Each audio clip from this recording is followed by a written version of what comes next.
Please welcome to the Now Show, as seen on Have I Got News For You and star of Radio 4's Sindhu Stan, it's the wonderful Sindhu Vee!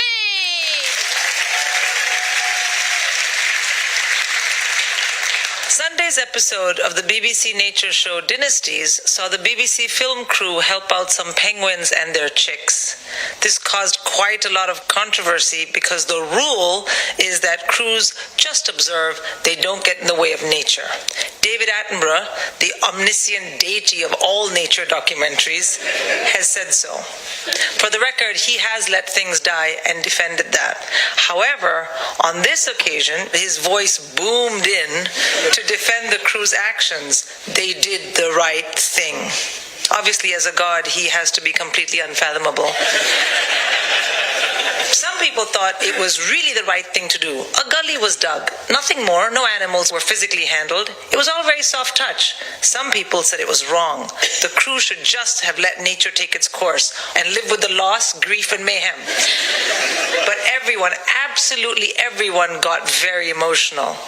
One distressed man tweeted, "I'm a 23-year-old man sat crying at penguins."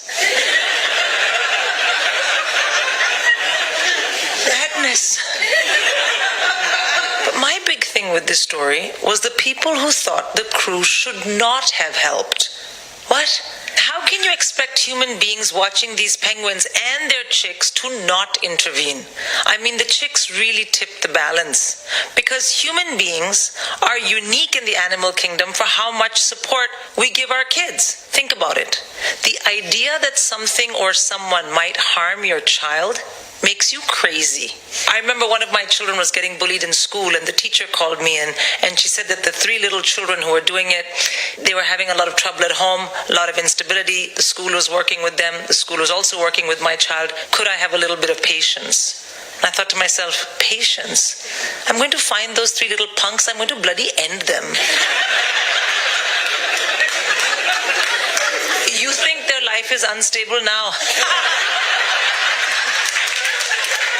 You just wait until I'm done spreading rumors about their mothers at the school gates. I'll show you instability.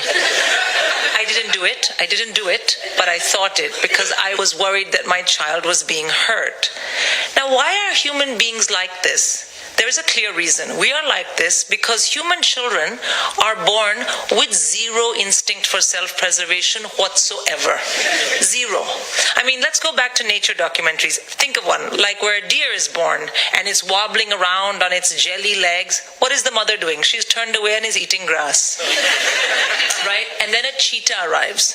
What does the mother do? She legs it. This wobbly jelly baby suddenly finds the power to spring up and start sprinting after the mother, hopping and sprinting, and the cheetah is chasing it, and then it gets caught and eaten because it's too slow. But the point is, it understood self-preservation. Human kids? No. They can't even do regular, everyday things. Just today, before coming here, I was having dinner with my kids, waiting for my taxi, and my youngest was sitting opposite me, and she was telling me that she was sick, and I was telling her off. Not because this is how you deal with a sick child, but because this child is a complete liar. I mean, I love her dearly, but there is no denying that she's a thug. Anyway, as I was telling her off, she looked at me and suddenly went and projectile vomited the way small children do. They always vomit at you. They don't vomit down. Why? Because they're too stupid to know about gravity. And then she became overwhelmed, as young children do when they start vomiting. Just complete chaos. I have always looked at my children when they've done this and thought, what are you doing? I mean, just vomit. And then my eldest, who's a teenager, so his vibe is usually very, oi, oi, bro, what up? On this occasion, he looked at his sister and went, oh, mate, And I said, no, you hold it. Be some use to your mother. And then our middle child, she was saying something and crying. And she's always saying that I'm the middle child, you never pay attention to me. And frankly, she's right. I had no idea what she was saying. I looked at the tears, the vomit, and the mayhem, and I thought, these kids can't even handle basic bodily functions without almost dying. But I didn't say that to my children. What I said to my children was, you guys, my Uber's here. So I'm gonna go. And I very much hope that by now a BBC crew has found them.